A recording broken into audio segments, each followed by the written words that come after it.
I welcome DavorVidas to the HKW talks on the Anthropocene. He is research professor of international law and director of the Law of the Sea program at the Fridtjof Nansen Institute in Norway. Welcome.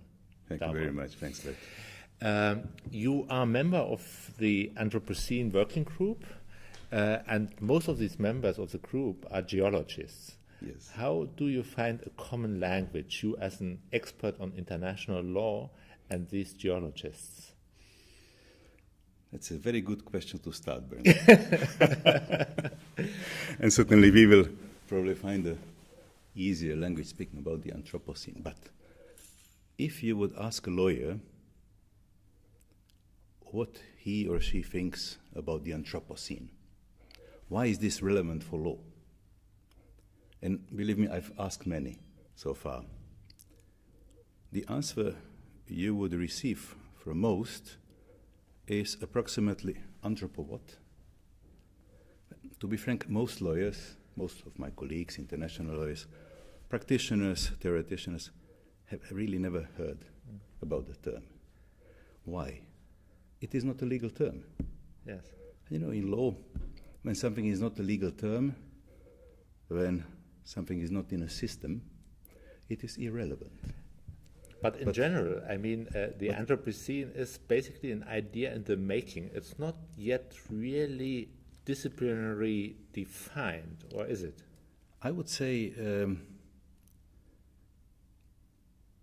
although it is not in the system, as I mentioned, I find it deeply relevant. Yeah. Because of also the Holocene is not in the system. Yes. It is not a legal word. But my own discipline, international law, has been based on one assumption, which we never think about, that stable conditions which we have are here to last forever. Mm-hmm. So we have defined a state. And international law basically is among states. Yes. What is a state? There is a definition of state. A defined territory is first part of it. A population, and then we come to the relatively independent government. We can discuss about that. Yes. But the Holocene is our experience so far. This is what we have seen. And we have based our norms on the experience of stability. What is the Anthropocene? It is perspective of possible instability, of change. Yes, and when you have this classical notion of stability, of course, nature is, so to say, the backdrop of human actions. And you as lawyers concentrate on the human actions, especially on in international law, on states. Yes. And the backdrop does not get taken into account. The stage is there. Yes. And your stage here, it's permanent. Yes. But we could be entering an epoch where the stage is changing. Shrinking, changing simply. And we don't like this in law. Mm-hmm. We like stability. Mm-hmm. For us, it is very important to take geography, and now I'm here talking still after some impression of hearing some new findings about sea level rise. Mm-hmm. We take, for instance, in the law of the sea, a coast is a permanent feature. It is objective. Mm-hmm. So there are two states who would like to delimit their maritime boundary. Mm-hmm. But both states, and each normal state, would basically like to maximize the space. It is legitimate as far as you do this within some reasonable limits. How does, if the states cannot agree bilaterally, then they will go to a court, to arbitration. What will court or arbitration take as a relative criterion? It will take geography, it will take coast as a permanent feature, and then it will determine whether it's median line or whether there are some features of geography like small islands which could impact this median line. Therefore, we are in the search of stability, of predictability, and of objectiveness. If this objective situation, and again I'm speaking about sea level rise here, if this starts to change, then we are in a deep trouble. Then our fundamentals are questioned. This is not about amending this rule or that rule. This is reconsidering our basic architecture. So in the definition or in the process of defining the borderlines of the state, to some extent geological knowledge comes in. Geology comes to international law from various angles, really. And my beginning of interest for international law, that was 30 years ago, when I started to work at the law faculty. My interest was related exactly to geology.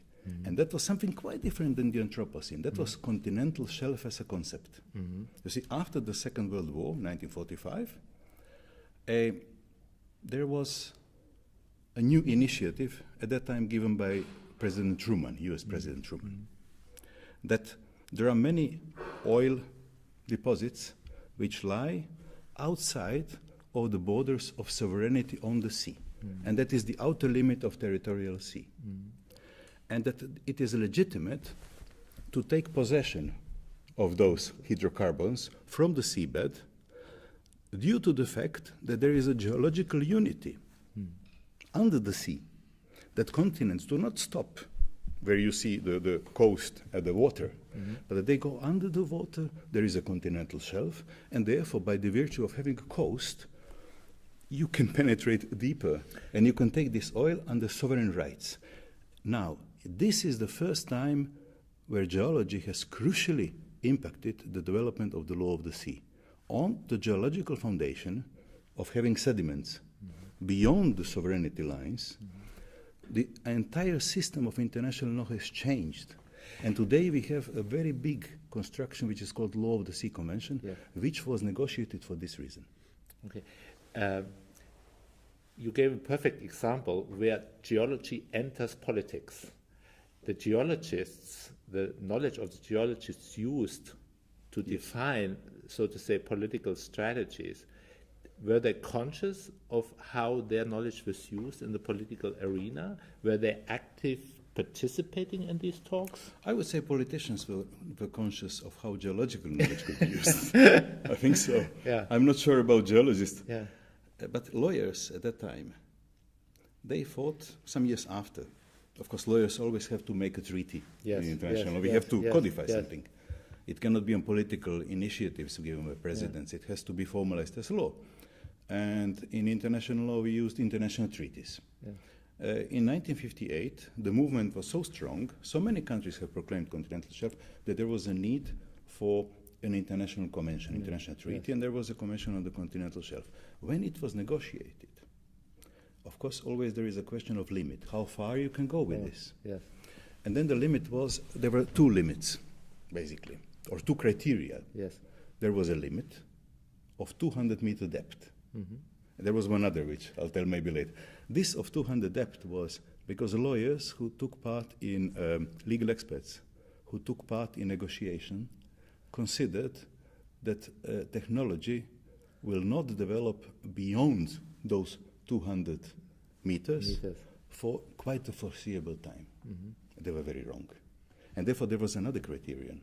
Another criterion was that you can exploit as far as the technology could allow. And that really caused a tremendous change only some years after. Actually, the calls to stop this development.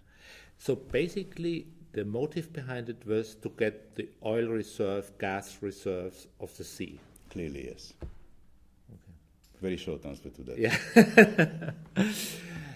So from then on, how did it change now in the last decades? Because there became more and more state players also relevant on the international scene. That's exactly the point. Others came in. In 1967, it was, well, by chance or not, but it was Malta. Maltese representative speaking in the UN General Assembly, citing various information about minerals from the sea bottom, how rich they are under the sea, and how scarce they are on the continents, and saying this development of exploitability, this open call from the 1958 Geneva Convention on the continental shelf has to be stopped at some point. And we have to find now a limit where we say states' sovereign rights to continental shelf can go to here or there. He proposed 2 days limit of 1967. And the rest would be open to all nations as a common heritage of mankind. An area which is nobody's in particular, but of everyone, where one international organization would manage resources and distribute with a particular attention for the need of least developed countries. What happened was, first, procedurally what happened was convening of the third UN conference on the law of the sea. It was convened in 1973. It ended in 1982, 9 years of negotiation. Yes. The nucleus was this, but in reality, the entire law of the sea, the entire framework for the law of the sea was captured in this convention. So it was not only continental shelf. And we have many regimes on the sea and so on and so forth. But coming to this, where this initiative led, continental shelf has been substantially prolonged. Now not only to the 200 meters depth, but 200 nautical miles from the coast, from the baselines. Baseline is very important in law of the sea. Or even further, to as long as your continental margin goes, just to simplify it, approximately 350 nautical miles. There are many very, very complicated formulas because the definition of the continental shelf, I think, is the longest definition in international law which is found. It's 1.5 page long, so I would use half an hour here to reading it, so I won't do that. But this means what the humanity got is the area of law, of oil. Yes. And what sovereign states got is where the oil deposits could be. There are minerals out there. Besides the minerals and the oils and other fossil reserves which are under the sea, the sea, of course, at the same time, the food reserve for humanity. And one aspect the Anthropocene discourse draws attention to is that there is a change in scale, that humanity grow and grow and grow to an extent that on the one side it affects the earth, but on the other side that let's say the old technologies to deal with the problems don't function anymore. Related to international law, as you said right from the beginning, the major actors implicitly are nation states. The question is, are they, in the Anthropocene context, the actors we should have?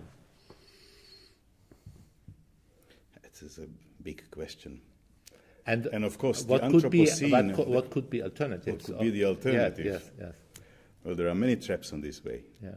Because what we have, and I think implicitly in the Anthropocene discourse, on the one side, you open up your view, your perspective on the global. Yeah. On the other side, the actual actors are nation state, industries, people, societies. Mm-hmm. So how do you deal in the context of law with this kind of scale differences? Let me give you one example, because now we should go off oil. Let's go to fishing. Yes.